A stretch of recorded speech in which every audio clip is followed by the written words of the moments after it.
Well, I've been looking forward to this. I'm a fan of Jason Mattera. He's only 26. He does great videos, but more than that, he has written a terrific book. Jason, how are you, my friend? Hey, Mark, it is an absolute pleasure to be on your program. Thank you very much. Well, it's my honor, and I'm very proud of you. You've written a terrific book. You're only 26. It's going to be on the New York Times list, and the book is entitled Obama, let me pronounce that properly.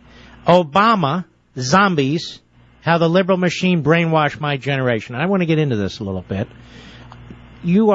This book is written for everybody, but particularly for your generation. What are you trying to tell them?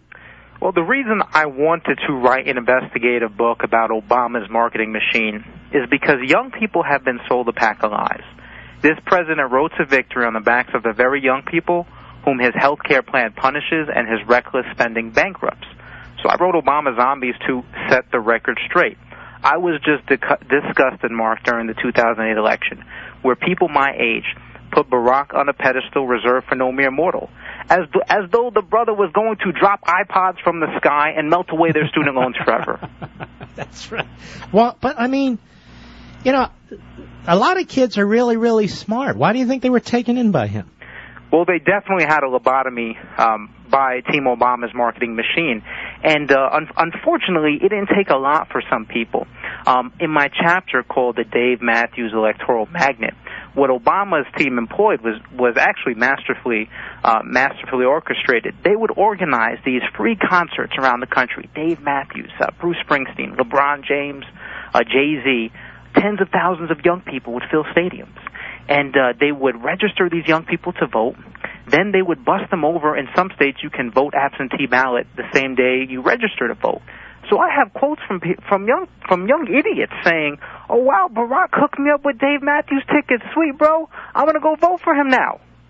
And that's all it took for some of these folks. And you know, I'm really embarrassed for this generation. We are overprotected. We are coddled. We are spoiled brats. And if you just look at the 18-year-olds 65 years ago, they were storming the beaches of Normandy, facing down Nazism.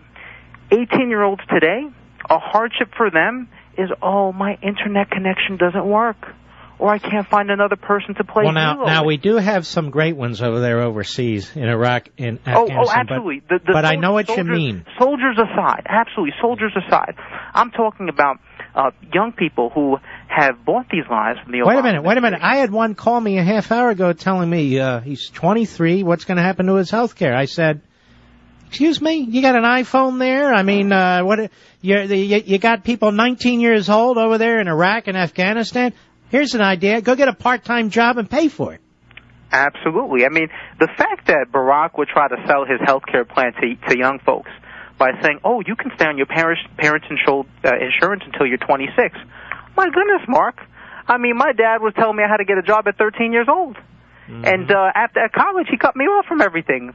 And yet we are codifying this culture of dependency with many of these young people. And I just really wanted to jolt Obama zombies from their brainless slumber. But also, I think there's a lot that can be learned from the left in their tactics. The GOP has just an awful outreach program to young people. Barack Obama had 5,000 paid field organizers that went throughout the college campus, starting Students for Obama chapters. He was always on a college campus giving a major campaign speech, proposing some type of policy. In fact, his campaign was so cash flushed that they were taking out advertisements in video games like Guitar Hero and Madden 09. And John McCain, his internet outreach to young people was a game called Pork Invaders. It was like I swear, I kid you not, Pork Invaders, which looked like Pac-Man circa 1980, and you had to dodge incoming projectiles from pigs. And if you dodged them successfully, then earmarks would appear on the screen, and it would tell you how much Obama voted for. I mean, that was John McCain's internet outreach to young people. Tell me about this chapter, the dynamic duo, John Leibowitz, a.k.a. Stewart, and Stephen Colbert. Absolutely. Why Mediated Morons Matter is the subtitle. And unfortunately, many young people are getting their news directly from Jon Stewart and directly from Stephen Colbert. In fact, that's where they're finding out where the world works. And Jon Stewart in particular, he tries to hide behind the skirt of comedy. Oh, I'm just a comedian, hardy har har. But yet he has the audacity to always try to lecture Fox News in particular, talk radio in particular, as though they're damaging and coarsening the political environment. And yet when somebody tries to call him on the carpet, he's like, oh, man, just back off. Why are you getting defensive? I'm just a comedian. Puppets open my show. But yet he has so much influence with young people today. And while that is unfortunate, I think it shows how conservatives, to a certain degree, have let the pop culture and sort of just go to the wayside. They have not looked to influence the ideas in pop culture. And Jon Stewart has had now a decade long of unanswered pot shots at conservatives. And I think the right is finally come to realize that the left views Jon Stewart, Mark, as the antidote to you. That's what they view. When John Yoo recently appeared on his program and Jon Stewart sort of gave him a pass, the left, the Daily Kos, the nuts over there were fuming. They were like, oh, you went too easy on him. They view Jon Stewart as the left's version of you. And while, of course, the brother doesn't light a candle to you intellectually at all, that's their version of talk radio, is the Daily Show.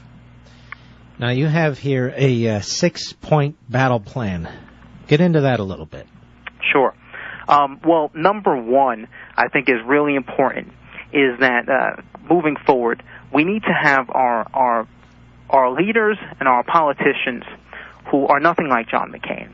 And we know that, but for young people in particular, our message will resonate with them, since young people never hear conservative ideas, or rarely do, on college campuses specifically.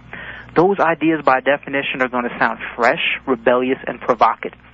All things that interest young and hungry minds. And I think another thing is Obama was able to harness the power of social and new media to unleash an army of Obama zombies onto the public, while using machinery that was built and empowered by free markets. So we have a built-in base with young people. They crave choice and services that big government can never provide. And that's why we have to have smart messaging and convey those bedrock conservative principles in a way to young voters where they get it. Well, let me tell you something. You are very effective. This is an extremely important book. It's a very interesting book. As a matter of fact, I'm going to give it to my daughter, who's 22, but she's a right-winger. She's a Reaganite. She has 2 rings in her lip, but she's solid as a rock.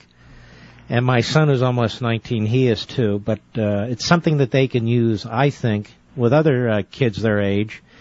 And I think parents ought to get this book and take a look at it, too, to help counter what their kids are being taught and how they're being indoctrinated, right? Yeah, I completely agree. I mean, if we look at the 2008 election, there were 3 states, swing states, that moved to the Barack's column because of the youth vote: North Carolina, Florida, and Indiana.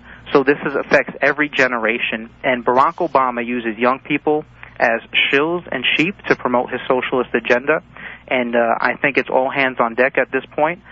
We need to battle back and jolt the Obama zombie from their brainless slumber, because their brains have been robbed by the bushel, and it's going to affect us all. I don't want to see the legacy of President Reagan undermined, rewound, and we're going back. If we don't do anything, we're going to go back to an era of Jimmy Carter foolishness on steroids. Well, this is a great book, folks. I can't recommend it strongly enough. You've got this evening and all weekend to really get into this. It's Obama Zombies, How the Liberal Machine Brainwashed My Generation by Jason Mattera. He's 26. He is a rising star. In fact, he's already a star. I'm very proud of you, Jason, and God bless you, my friend, and keep it up, okay? Mark, I appreciate all you do, and thank you. You've been a distant mentor from afar, and your passion, your wit, and your analysis is infectious, and I want to thank you for being just the way you are. Well, God bless you, brother. You take care. Really a good guy. It's a great book. Obama Zombies. We'll link to it on marklevinshow.com. You can go to amazon.com.